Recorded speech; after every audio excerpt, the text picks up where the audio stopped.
नमस्कार सभी को। मैं Navneet Gautam's classes of physics में आप सभी का स्वागत करता हूं।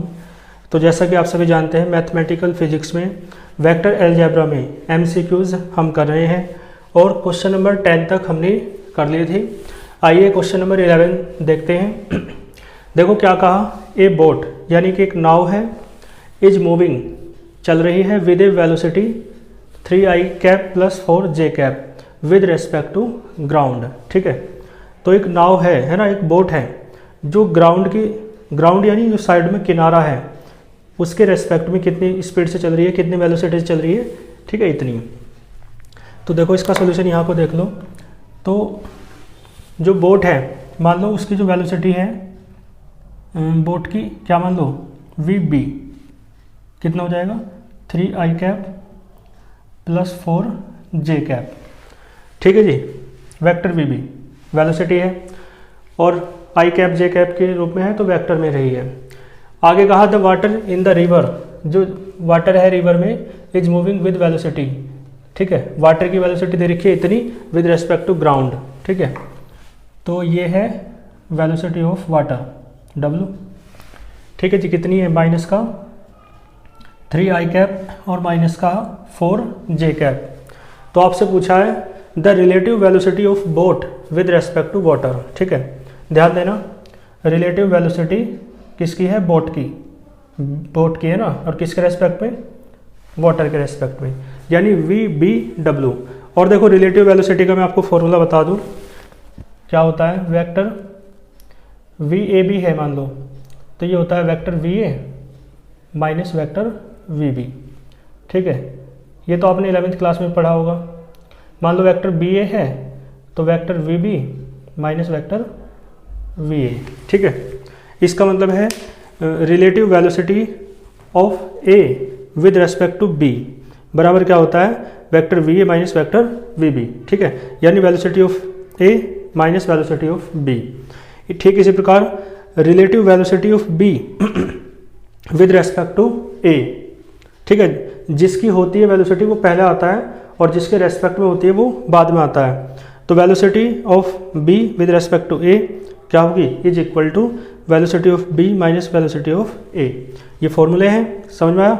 तो यहाँ पे बोट की निकालनी है तो पहले लिखा जाएगा B, और वाटर के रेस्पेक्ट में निकालनी है तो W बाद में लिखा जाएगा। ठीक है, तो देखो फॉर्मूला क्या हो जाएगा, according to this vector VB, भाई जो पहले है वो पहले आएगा और जो बाद में है वो घट रहा है। ठीक, VB कितना है, ये रहा 3i cap plus 4j cap और माइनस VW कितना है, ये रहा माइनस का 3i कैप और माइनस का 4j कैप। तो देखियो माइनस माइनस प्लस हो जाएगा, 3 और 3 6i कैप और ये माइनस माइनस प्लस और 4 और 4 8। ठीक है, तो इसका आंसर आएगा 6i cap plus 8j cap. Clear है, तो 11th क्वेश्चन है आपका ये, इसका C ऑप्शन करेक्ट हो जाएगा। ठीक है, ऑप्शन बताने की कोई आवश्यकता नहीं है, हमें तो सही ऑप्शन से मतलब है। सही ऑप्शन मैंने आपको बताया 6i cap plus 8j cap, C option इसका करेक्ट हो जाएगा। ठीक है, बाकी इसकी PDF टेलीग्राम चैनल पर है ना डल जाएगी, पिछले लेक्चर की तरह बिल्कुल PDF मैंने अच्छे से डाल दी थी। तो जो भी स्टूडेंट टेलीग्राम चैनल में नहीं है वो टेलीग्राम चैनल में ज्वाइन हो जाए। ठीक है, तो इसका समझ में आया। क्वेश्चन नंबर 11 का आंसर क्या है, 6i cap plus 8j cap. Clear है। अब देखो जी, पढ़ लो दूसरे वाला क्वेश्चन नंबर 12। क्वेश्चन नंबर 12 क्या कह रहा है, द टू वेक्टर्स, दो वेक्टर्स हैं, वेक्टर A और वेक्टर B आर पैरेलल। ये मैंने कल करा दिया था, है ना, लेकिन आ गया है। देखो दो वेक्टर A और वेक्टर B कब पैरेलल होंगे, तो कल मैंने बताया था दो वेक्टर A और वेक्टर B परपेंडिकुलर होंगे यदि vector A dot vector B बराबर क्या होता है 0। ठीक है, और पैरेलल का भी तब बताया था मैंने, पैरेलल तब होंगे जब vector A cross vector B बराबर किसके होगा, ठीक है, 0 के। तो दो वेक्टर परपेंडिकुलर होंगे कब, यदि उनकी डॉट प्रोडक्ट 0 है, और वे पैरेलल होंगे यदि उनकी क्रॉस प्रोडक्ट क्या है, 0 है। ठीक है, तो दोनों ही बात आपको याद रखनी है, दोनों से ही क्वेश्चन बनते हैं। तो क्वेश्चन किस तरीके से बन सकता है आप जानते हैं। ठीक है, कल मैंने बताया एक क्वेश्चन परपेंडिकुलर कब होंगे, दोनों तरफ से क्वेश्चन बन सकता है कि if two vectors vector A and vector B है ना आर परपेंडिकुलर, ठीक है, इफ़ 4 ऑप्शन दे देगा। तो आपको पता है जब vector A dot vector B बराबर 0 हो तब परपेंडिकुलर होंगे, और यदि vector A dot vector B 0 हो तो तब परपेंडिकुलर होंगे या पैरेलल होंगे, क्या होगा तब वो बताना है। तो उस तरीके से भी घुमा के भी क्वेश्चन पूछ सकता है। तो फिर आप जानते हो यदि vector A dot vector B 0 है तो वेक्टर्स कैसे होंगे, परपेंडिकुलर, ठीक है। ठीक इसी प्रकार यदि दो वेक्टर्स पैरेलल हैं तो ये होगा vector A cross vector B बराबर 0, और यदि ये है दे रखा है vector A cross vector B और आपसे पूछ ले कि वेक्टर ए और वेक्टर बी परपेंडिकुलर होंगे, पैरेलल होंगे, इनके बीच 60 डिग्री एंगल होगा, कुछ इस तरीके से 3-4 ऑप्शन दे दे तो कौन सा हो जाएगा, पैरेलल वाला। और पैरेलल होने का अर्थ क्या है, समांतर, यानी कि इनके बीच एंगल कितना है 0 डिग्री। परपेंडिकुलर का एंगल आप जानते हैं 90 डिग्री, ठीक है। चलो तो क्वेश्चन नंबर 12 हो जाएगा, इसका क्या आ जाएगा, vector A cross vector B बराबर 0। क्वेश्चन नंबर 12 इसका ऑप्शन हो जाएगा ऑप्शन नंबर सी। और इसमें देखो इस क्वेश्चन में एक इन्होंने गलती कर रखी है, सी और डी दोनों ऑप्शन करेक्ट दे रखे हैं, मतलब दोनों ऑप्शन ऐसे दे रखे हैं जो सही होने चाहिए। तो जो इन्होंने डी ऑप्शन दे रखा है ना, सी तो ऑप्शन यही है, और जो डी ऑप्शन है वो है vector A dot vector B बराबर ए बी, ठीक है। तो ये क्वेश्चन जो है ना गलत कर रखा है बुक में, लेकिन आपके पास जो आएगा तो इस तरीके से आने चाहिए ऑप्शन, ठीक है, कि ये दोनों ही सही होंगे। क्लियर है। देखो दूसरे वाला सही कैसे होगा, आप जानते हो vector A dot vector B बराबर होता है ए बी कोस थीटा, और थीटा कितना है यहाँ पे पैरेलल के लिए मैंने बताया 0, तो थीटा बराबर 0, ठीक है। कोस थीटा होता है ना ए बी कोस थीटा, तो कोस 0 और कोस 0 का मान होता है 1। तो vector A dot vector B बराबर ए बी है यदि, तो भी ये कैसे होंगे, पैरेलल। तो इसका ऑप्शन नंबर सी भी है और ऑप्शन नंबर डी भी है, दोनों इसके करेक्ट हैं, ठीक है। क्लियर है। चलो नेक्स्ट पे आओ, क्वेश्चन नंबर 13 देखो क्या दे रखा है, if vector A vector B and vector C are the sides, ठीक है। वेक्टर ए वेक्टर बी और वेक्टर सी क्या है, साइड्स हैं, भुजाएं हैं, किसकी, पैरेलल पाइप्ड की। ये मैंने करा रखा है डेरिवेशन, है ना, मतलब थ्योरम में कराया होगा। देखो तो पैरेलल पाइप्ड यानी एक तरीके से घनाभ बोलते हैं, ठीक है। तो घनाभ का आयतन क्या होगा, देन इट्स वॉल्यूम, इसका आयतन क्या होगा, ठीक है। कब, यदि ये तीनों क्या है, साइड्स हैं, ठीक है। तो 4 ऑप्शन दे रखे होंगे। घनाभ का आयतन वैसे आपको याद रखना है क्या होता है, ऑप्शन तो फिर खुद ही देखते समझ में आ जाएगा क्या होता है, vector A dot B cross C. मैंने बताया था स्केलर ट्रिपल प्रोडक्ट की हेल्प से निकालते हैं, ठीक है। तो इसका आंसर क्या हो जाएगा, vector A dot B cross C. तो देख लेते हैं, सी ऑप्शन करेक्ट हो जाएगा, सी में दे रखा है vector A dot B cross C. Clear है। तो है ना, ऑप्शन कई बार क्या होता है, मिलते जुलते देता है, तो आपको बहुत अच्छे से देखना है। ऐसा नहीं है कि कई बार हम क्या करते हैं कि एक ही ऑप्शन देख लिया, पहला या दूसरा, और लगा ठीक है, और बाद के तीसरा चौथा ऑप्शन पढ़ा ही नहीं, तो पहले या दूसरे में से किसी एक को करेक्ट कर दिया तो गलत हो जाता है। इसलिए एक बात जरूर याद रखो कि चारों ऑप्शन में से, मतलब चारों को देखो पहले, भले ही आपको पहले वाला ठीक लग रहा है तो ये ना कि पहले पे टिक कर दो, पहले 4 ऑप्शन पढ़ो। कई बार ऐसा होता है ऑप्शन मिलते जुलते होते हैं, ठीक है। तो इसका क्या हो जाएगा, ठीक है, इसका हो जाएगा vector A dot B cross C, ठीक है, vector A dot B cross C. Question number 13 का आंसर हो जाएगा, जो कौन सा पार्ट है, सी पार्ट दे रखा है, ठीक है जी। इसके बाद देखो the necessary and sufficient condition, है ना, देखो बोर्ड पे आप इसके सामने लिखा है नेसेसरी और सफिशिएंट कंडीशन। मैंने बताया है कि रिवर्सिबल बात है कि यदि ये है तो ये होगा, और यदि ये है तो ये होगा, ठीक है। जैसे कि उदाहरण के तौर पर बताऊं, मैंने कहा जैसे वेक्टर ए और बी पैरेलल हैं तो ये होगा, और यदि ये है तो पैरेलल होंगे दोनों वेक्टर्स, तो इसे कहते हैं, देखो इधर से इस ये है तो ये होगा, इसे कहते हैं नेसेसरी कंडीशन, और यदि ये है तो ये होगा, इसे कहते हैं, है ना, विपरीत क्रम में उसे क्या कहते हैं, सफिशिएंट कंडीशन, ठीक है। तो कहा the necessary and sufficient condition for the vectors vector A vector B vector C to be coplanar, ठीक है, कोप्लेनर होने के लिए पूछा है। तो ये भी मैंने करा रखा है, मैंने आपसे कहा था, है ना, जिन्होंने वेक्टर अलजेब्रा के लेक्चर देखे हैं वो समझते होंगे अच्छे से, जिन्होंने अच्छे से पढ़ा है, नहीं तो नहीं भी पढ़ा है कोई दिक्कत नहीं है, मैं बता रहा हूँ। कोई भी, ठीक है, 3 वेक्टर्स जो है ना कोप्लेनर होंगे, कोप्लेनर का अर्थ एक ही प्लेन में होंगे, ठीक है, एक ही समतल में होंगे। कब? यदि उनकी स्केलर ट्रिपल प्रोडक्ट क्या आती है? 0। तो स्केलर ट्रिपल प्रोडक्ट ये होती है vector A dot B cross C, ये कितनी आनी चाहिए? 0 आनी चाहिए। ठीक है, ठीक है, 14 समझ में आया? Vector A dot B cross C कितना आना चाहिए? 0। ऑप्शन नंबर आपका बी करेक्ट हो जाएगा। ठीक, A dot B cross C बराबर क्या होता है? 0। ऑप्शन नंबर बी करेक्ट हो जाएगा। ठीक, आगे देखो क्वेश्चन नंबर कौन सा है? 15 पढ़ो। क्वेश्चन नंबर 15 में क्या कर रहा है? वो कह रहा है which of the following is incorrect. इनमें से कौन सा इनकरेक्ट है? Which of the following is incorrect है ना।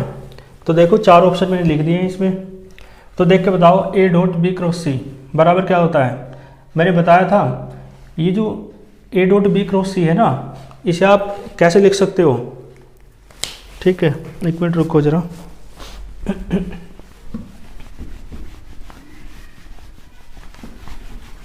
देखो यहाँ पे बताता हूँ, vector A dot B cross C यदि लिखा है तो मैंने कहा इन्हें लिख सकते हो पलट के। एक बार देखो क्रॉस प्रोडक्ट बी और सी के बीच है, तो आप क्रॉस प्रोडक्ट ए और सी के बीच भी ले सकते हो। ठीक है, तो ठीक इसी प्रकार ए और बी के बीच भी ले सकते हो। तो ये लिखा जा सकता है, लेकिन क्या है, ये क्रम में होने चाहिए। क्रम का मतलब ए के बाद बी आना चाहिए, और बी के बाद सी आना चाहिए, और सी के बाद फिर ए आना चाहिए। ठीक है, ये क्रम होना चाहिए। तो आप देख के बताओ ए बी सी, ठीक है, सी ए बी, देखो सी ए बी, सी के बाद फिर ए और ए के बाद बी, तो क्रम है, क्रम है तो लिख सकते हैं। ठीक है, ठीक इसी प्रकार आप ऐसे भी लिख सकते थे, इसे आप ऐसे लिख सकते थे। एक देखो ए और बी के बीच तो लिखा है, तो बी और सी के बीच भी लिखा है, तो सी और ए के बीच भी आप इसे लिख सकते थे। ठीक है, कैसे लिख सकते थे? Vector C cross vector A dot B, है ना। बहुत तरीकों से लिखा जा सकता है, लेकिन क्रम यही रहना चाहिए, ए के बाद बी के बाद सी और सी के बाद ए। ठीक है, फिर ए के बाद बी के बाद सी, यही क्रम चलेगा। ठीक है, तो सी के बाद ए और ए के बाद बी, तो कुल मिला के क्रम यही रहना चाहिए। ठीक है, तो ये वाला क्या हो जाएगा आपका? सही हो जाएगा। ठीक है, ए बी सी, ठीक है, सी के बाद ए के बाद बी, तो ये वाला बिल्कुल सही है, तो ये तो गलत नहीं होगा। उसने कहा कौन सा इनकरेक्ट है? ठीक है, इसे देखो, ये है A dot vector A cross vector C. इस वाले को चेक कर लेते हैं क्या ये सही बात है। देखो वेक्टर ए डॉट, ये लिखा है vector A cross vector C, तो मैंने बताया ना भाई, देखो A dot B cross C को आप लिख सकते हो कि इन दोनों के साथ डॉट क्रॉस प्रोडक्ट कर लूँ तो उसे डॉट में लिख लूँगा, तो ऐसा लिख सकते हैं। ठीक है जी, लिख सकते हो ना ऐसे। तो इसका मतलब है पहले दो के बीच डॉट वो क्रॉस प्रोडक्ट कर ली तो बाद में डॉट हो गया। और देखो किन्हीं दो सेम वेक्टर्स के बीच यदि क्रॉस प्रोडक्ट हो जाए तो वो कितना हो जाता है? 0, 0 डॉट सी। ठीक है, तो ये 0 ही हो गया। तो ये वाला भी बिल्कुल सही है आपका। ये देख लो ए क्रॉस बी क्रॉस सी। ठीक है, देखो ए बाहर है, बी और सी एक साथ हैं। ठीक है, यहाँ पे देखो ए बी एक साथ हैं, सी बाहर है। तो ये वाली जो बात है ना, ये केवल स्केलर ट्रिपल प्रोडक्ट में अप्लाई होती है, और ये है वेक्टर ट्रिपल प्रोडक्ट, यानी बाहर डॉट नहीं है, ब्रैकेट के बाहर क्रॉस है, तो जब ब्रैकेट के बाहर डॉट रहे तो उसे कहते हैं स्केलर ट्रिपल प्रोडक्ट, और जब ब्रैकेट के बाहर क्रॉस रहे तो उसे कहते हैं वेक्टर ट्रिपल प्रोडक्ट। तो ये वाली बात वेक्टर ट्रिपल प्रोडक्ट में अप्लाई नहीं होती है कि ये और ये दोनों बराबर हो जाएंगे, तो लिखा तो है बराबर नहीं है, तो ये बात बिल्कुल सही है। तो देखो फिर कौन सी गलत हो जाएगी। फिर तो इसने पूछा कौन सा गलत है, तो यही गलत होगा, लेकिन एक बार देख लेते हैं कैसे गलत होगा। देखो बी और सी के बीच है डॉट, और यहाँ बी और ए के बीच डॉट लगा दिया और दोनों को बराबर कह रहा है, तो इसका मतलब ये तो गलत है, तो इसका मतलब ये गलत है। लेकिन उसने अब देखो उसने ये कहा, क्वेश्चन को देखो कई बार हम क्या करते हैं, इसने कहा कौन सा इनकरेक्ट है।